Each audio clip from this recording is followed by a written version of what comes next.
Welcome to my first vegetable garden. This is my cayenne pepper plant. I've already harvested a lot of red peppers. From this I've made dried crushed red pepper. I'm going to show you how to dry your cayenne peppers so that you can have your own crushed red pepper for the winter.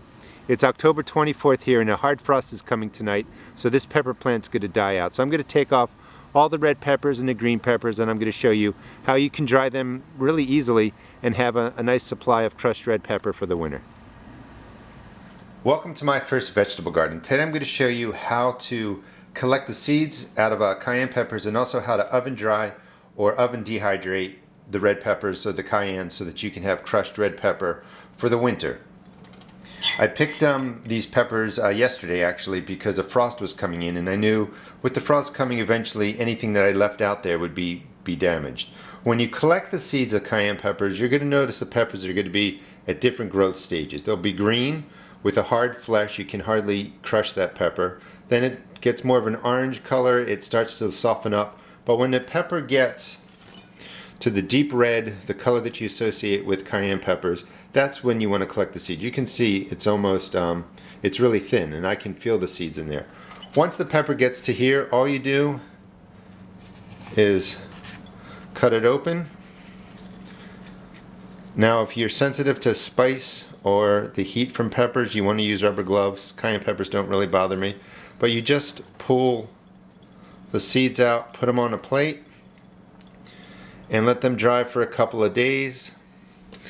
And then this will be plenty of seeds for next year to plant your own cayenne peppers, and you can save some money. And when the pepper seeds are totally dry, they end up like this, and you can sort of hear them bounce. They get hard. And then you would look through here, take out any pepper seeds that are brown. You want the ones that kind of look a creamy yellow, and those are the ones that you save.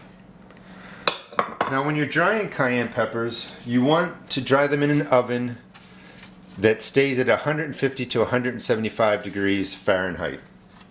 You don't want to go higher than 175 degrees or you'll end up cooking the peppers and they will get a burnt taste. And you can go lower, you can even go to 100 degrees. It's just going to take longer for the peppers to dry if you go below 150 degrees Fahrenheit. Again, this is Fahrenheit, not Celsius.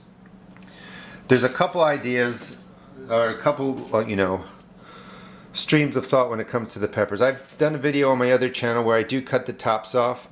When you cut the top off, the peppers are going to dry quicker because the heat will get inside. And you may not be able to tell a difference, but when you also cut out the tops, you leave more opportunity for the essential oils to kind of evaporate out. I don't know if I can really tell the difference, but this batch I'm doing with the stems on. So the oils and everything inside the pod, so to speak, will stay in the pepper. So when you crush it when you're done, you'll have possibly more flavor.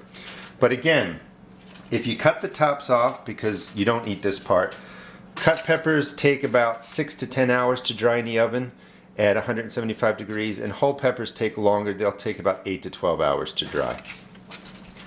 Now to arrange them, I just use a cookie sheet, put them down with some space in between. You want the heat to go around the peppers and just mix them up. And you can notice that I have green peppers here.